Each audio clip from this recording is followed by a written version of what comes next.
was that if he waited long enough, the answers would come. Eventually, someday, they would arrive.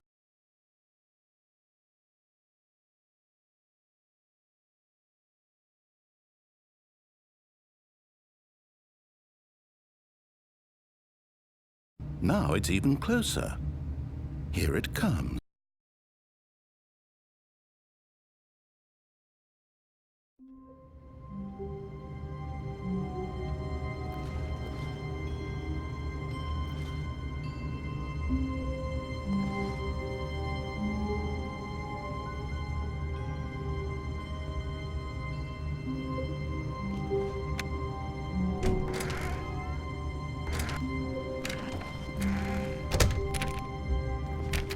But Stanley simply couldn't handle the pressure.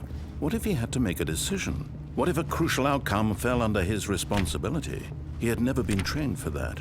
No. This couldn't go any way except badly. The thing to do now, Stanley thought to himself, is to wait. Nothing will hurt me. Nothing will break me. In here I can be happy forever. I will be happy. Stanley waited. Hours passed, then days. Had years gone by? He no longer had the ability to tell. But the one thing he knew for sure, beyond any doubt, was that if he waited long enough, the answers would come. Eventually, someday, they would arrive. Soon,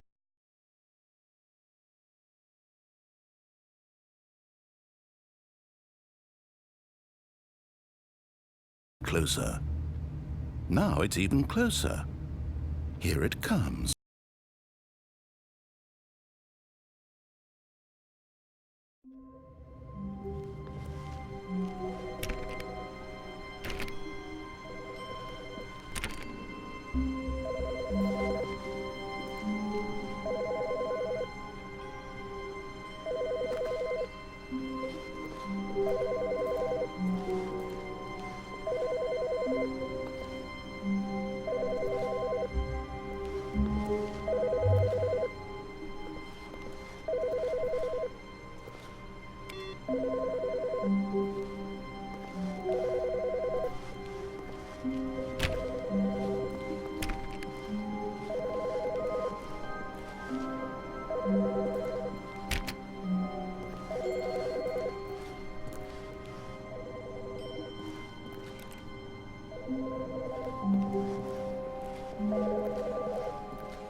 Stanley clicked on literally every single door in the office because he doesn't pick up well on cues from his environment.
When Stanley came to a set of 2 open doors, he entered the door on his left.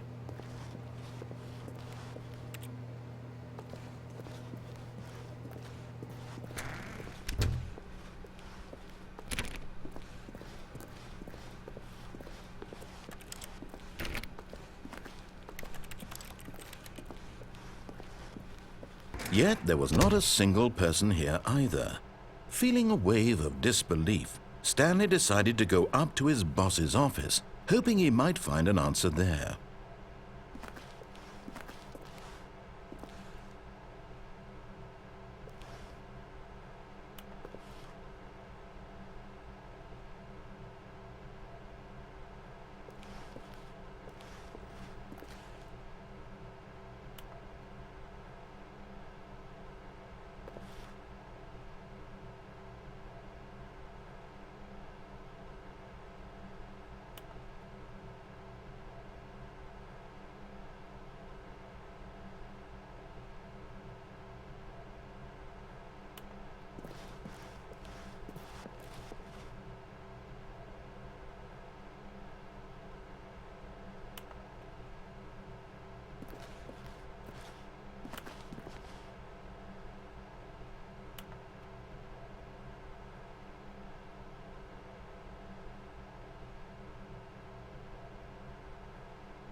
Stanley stepped into the broom closet, but there was nothing here, so he turned around and got back on track.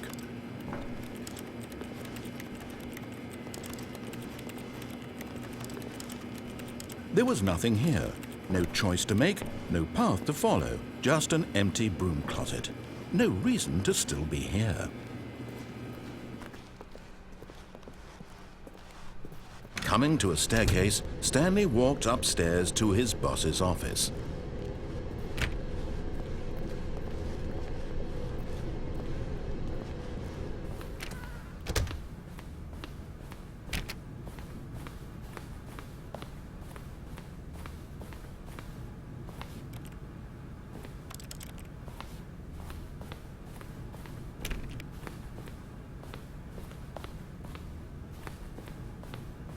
Stepping into his manager's office, Stanley was once again stunned to discover not an indication of any human life.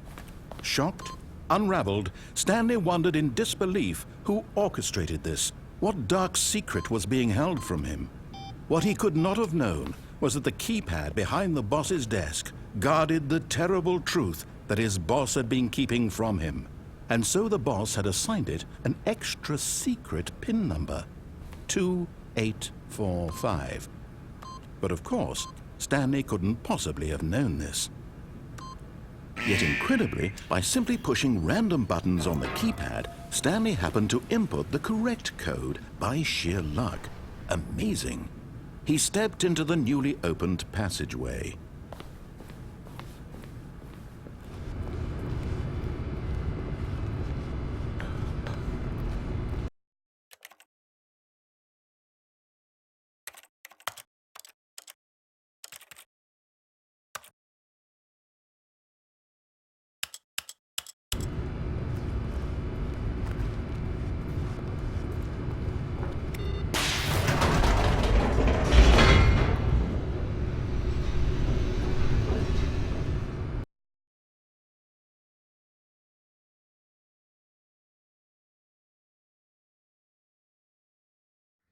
Descending deeper into the building, Stanley realized he felt a bit peculiar.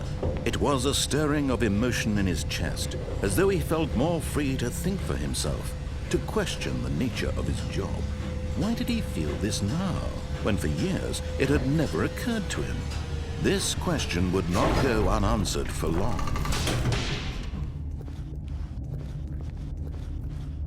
Stanley walked straight ahead through the large door that read Mind Control Facility.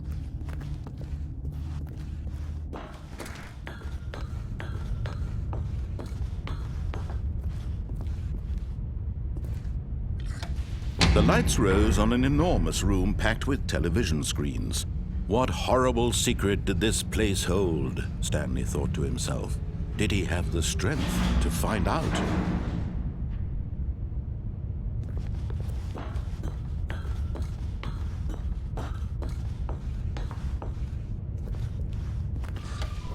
Now the monitors jumped to life, their true nature revealed.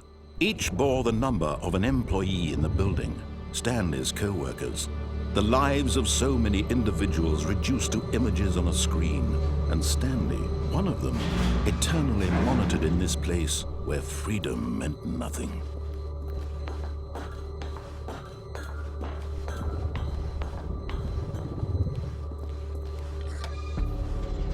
This mind control facility, it was too horrible to believe. It couldn't be true. Had Stanley really been under someone's control all this time? Was this the only reason he was happy with his boring job? That his emotions had been manipulated to accept it blindly? No, he refused to believe it. He couldn't accept it. His own life in someone else's control? Never! It was unthinkable, wasn't it? Was it even possible? Had he truly spent his entire life utterly blind to the world? But here was the proof, the heart of the operation.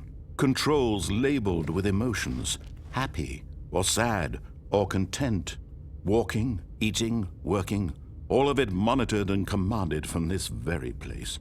And as the cold reality of his past began to sink in, Stanley decided that this machinery would never again exert its terrible power over another human life. For he would dismantle the controls once and for all.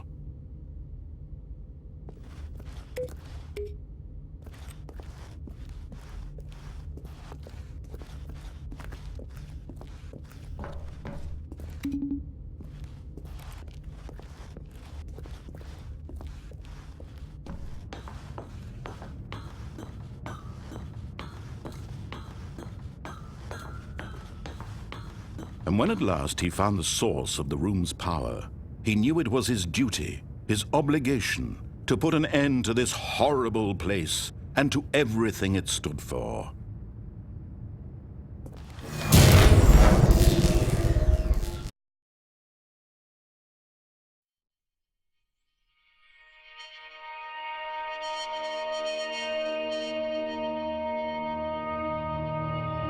Blackness and a rising chill of uncertainty. Was it over?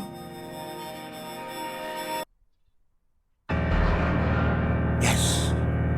He had won! He had defeated the machine, unshackled himself from someone else's command. Freedom was mere moments away. And yet, even as the immense door slowly opened, Stanley reflected on how many puzzles still lay unsolved. Where had his co-workers gone? How had he been freed from the machine's grasp? What other mysteries did this strange building hold? But as sunlight streamed into the chamber, he realized none of this mattered to him, for it was not knowledge or even power that he had been seeking, but happiness. Perhaps his goal had not been to understand, but to let go.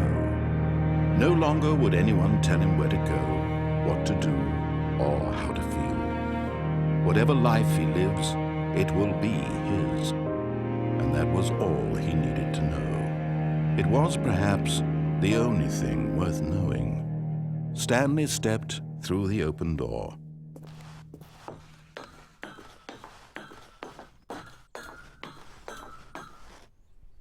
Stanley felt the cool breeze upon his skin, the feeling of liberation, the immense possibility of the new path before him. This was exactly the way, right now, that things were meant to happen. And Stanley was happy.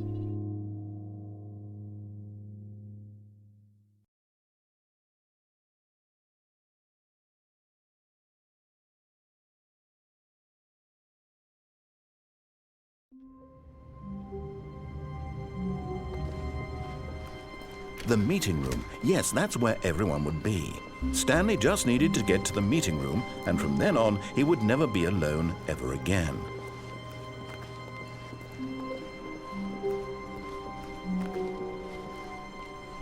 When Stanley came to a set of 2 open doors, this was not the correct way to the meeting room, and Stanley knew it perfectly well. Perhaps he wanted to stop by the employee lounge first, just to admire it.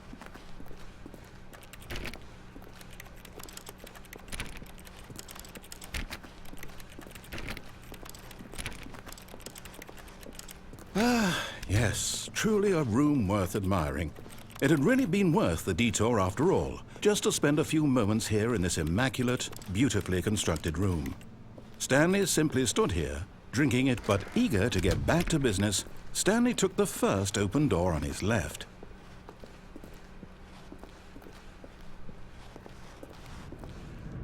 Stanley was so bad at following directions, it's incredible he wasn't fired years ago.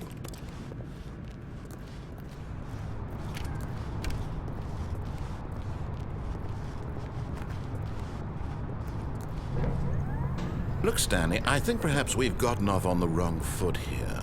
I'm not your enemy, really, I'm not. I realize that investing your trust in someone else can be difficult, but the fact is that the story has been about nothing but you all this time. There's someone you've been neglecting, Stanley. Someone you've forgotten about. Please, stop trying to make every decision by yourself. Now, I'm not asking for me, I'm asking for her.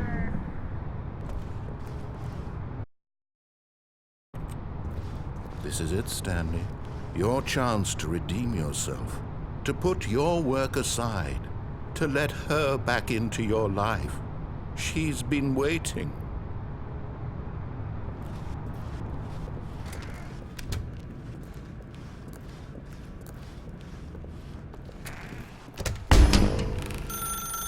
That's her, Stanley. You need to be the one to do this, to reach out to her. If you can truly place your faith in another, then pick up... Oh, no, you can't... Did you just unplug the phone? Now, that wasn't supposed to be a choice. How did you do that? You actually chose incorrectly? I didn't even know that was possible. Let me double-check. No, it's definitely here, clear as day. Stanley picks up the phone. He's taken to his apartment where he finds his wife, and the two pledge themselves to one another. Music comes in, fade to white, roll credits. Not picking up the phone is actually somehow an incorrect course of action. How is that even possible? None of these decisions were supposed to mean anything. I don't understand. How on earth are you making meaningful choices? What did you... Wait a second. Did I just see... No, that's not possible. I can't believe it. How had I not noticed it sooner? You're not Stanley. You're a real person.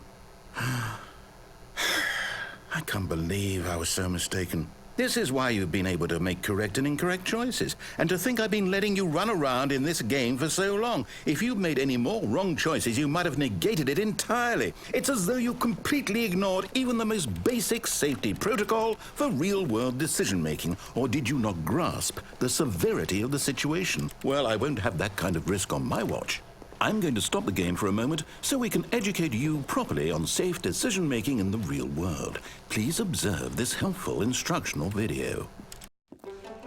Choice. It's the best part of being a real person. But if used incorrectly, can also be the most dangerous. For example, in this scenario, a hypothetical real person named Stephen has a choice. He could spend years helping improve the quality of life for citizens of impoverished third world nations. Or he could systematically set fire to every orphan living in a 30-kilometer radius of his house. Which choice would you make? Remember that unlike here, the real world makes sense, and at no time should you make a choice that does not conform to rational logic. If you find yourself speaking with a person who does not make sense, in all likelihood, that person is not real.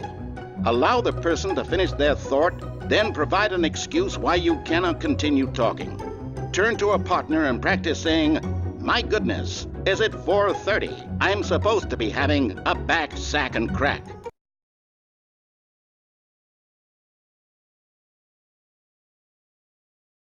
Excellent. Making choices on a regular basis is the best part to a healthy decision-making process. Most medical professionals recommend making at least 8 choices per day. Do you make more than 8? Less?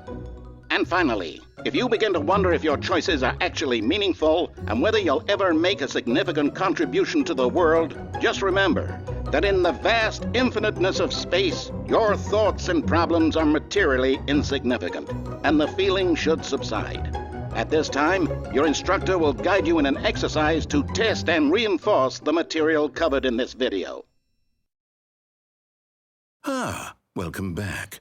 You may have noticed that this room has begun to deteriorate as a result of narrative contradiction. But not to worry. Now that you're properly informed on good decision-making, we're going to revisit a choice you made just a few minutes ago and see what the correct thing to do would have been. This way, please.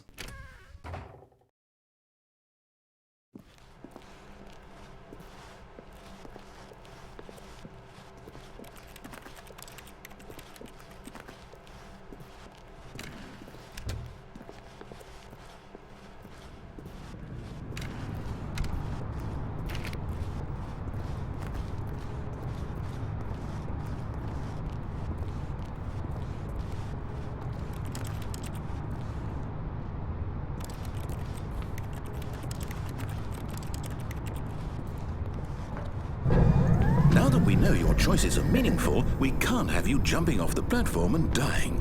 Imagine the main character dying senselessly halfway through the story. That story would make no sense at all. We just need to get you home as soon as possible before the narrative contradiction gets any worse. Unfortunately, it seems this place is not well equipped to deal with reality.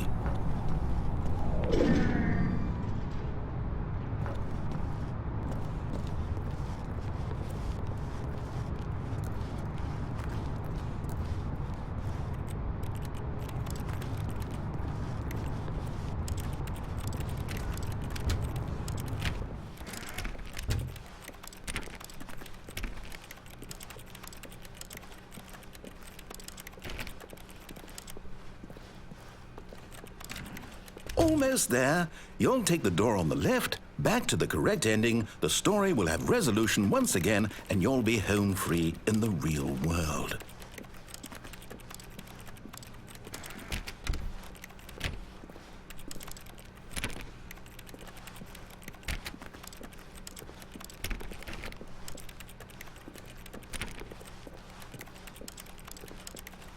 Now remember, all you need to do is behave exactly as Stanley would.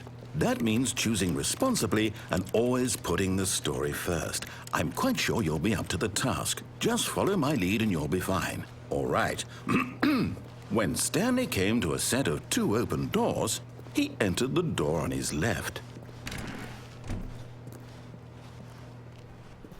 No! Why did you do that? Quickly, hurry back in the other direction. Perhaps we're not too late.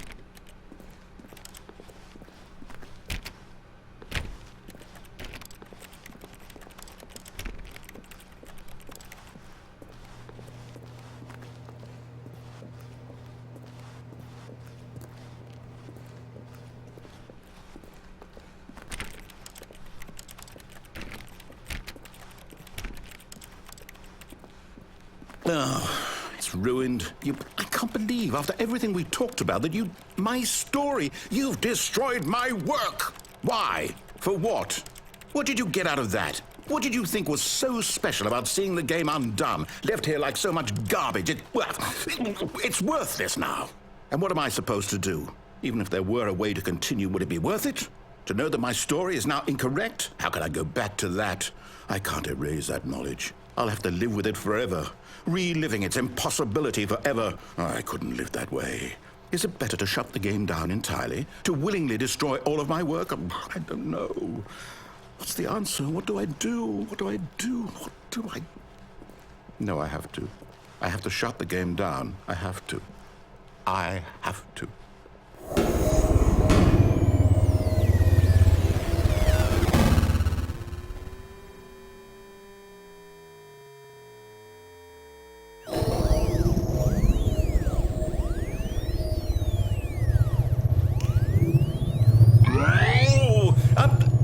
I'm here.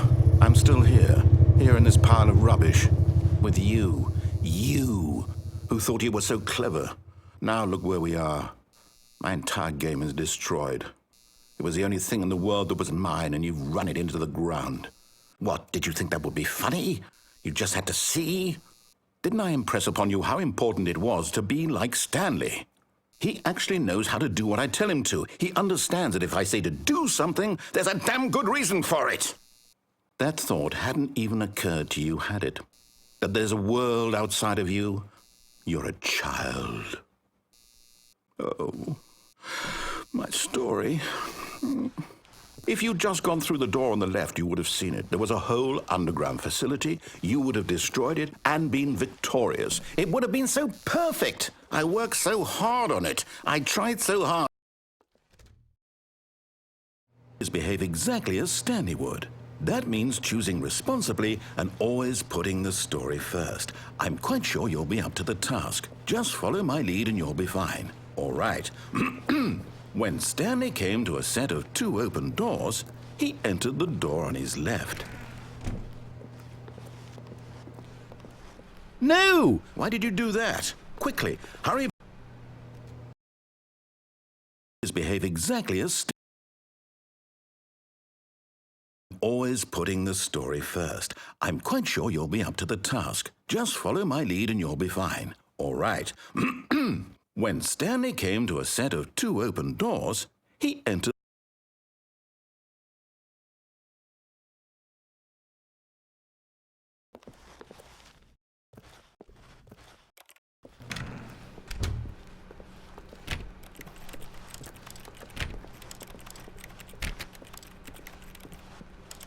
Yet there was not a single person here either. Feeling a wave of disbelief, Stanley decided to go up to his boss's office, hoping he might find an answer there. Coming to a staircase, Stanley walked upstairs to his boss's office.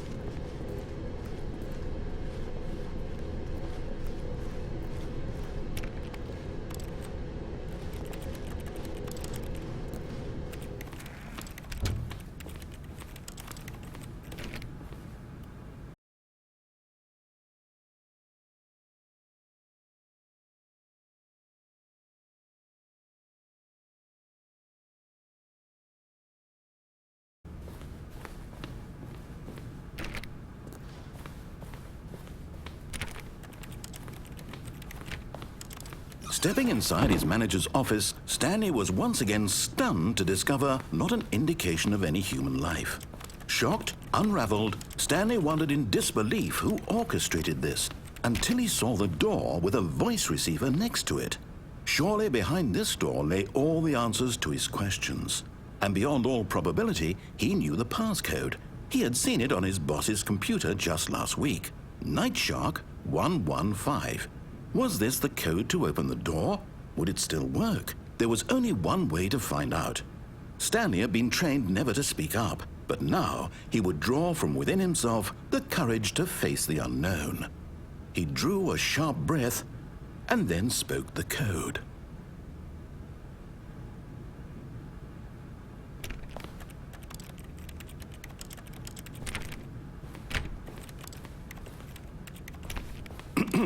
Stanley spoke the code. Night Shark 115. He spoke it into the receiver, right there on the wall.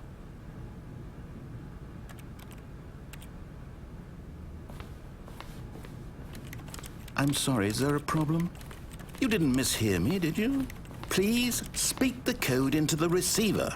Otherwise we can't get on with the story. This is a crucial step.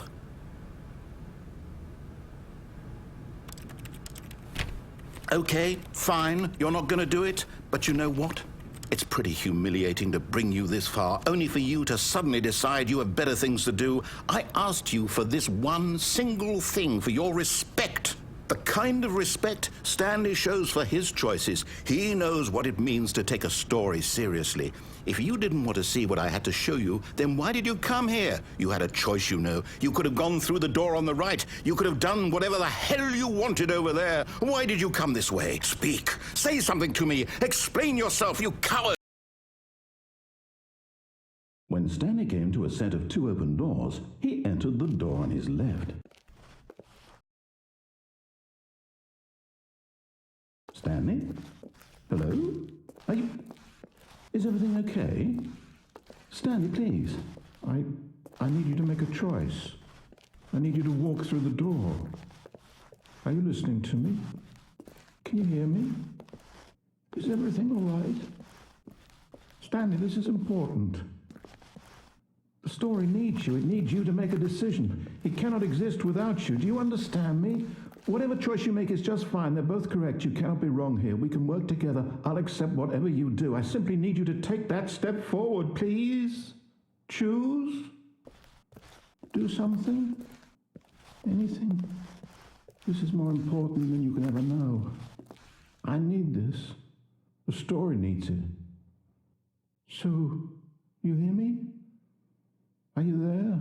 Are you listening to this? Stanley, are you there? Okay. It's okay, I can wait. You need time to decide. Time to make sure your choice is correct. That is the best choice. That's all right. I'll wait for you to decide what's the right thing to do. Take as much time as you need.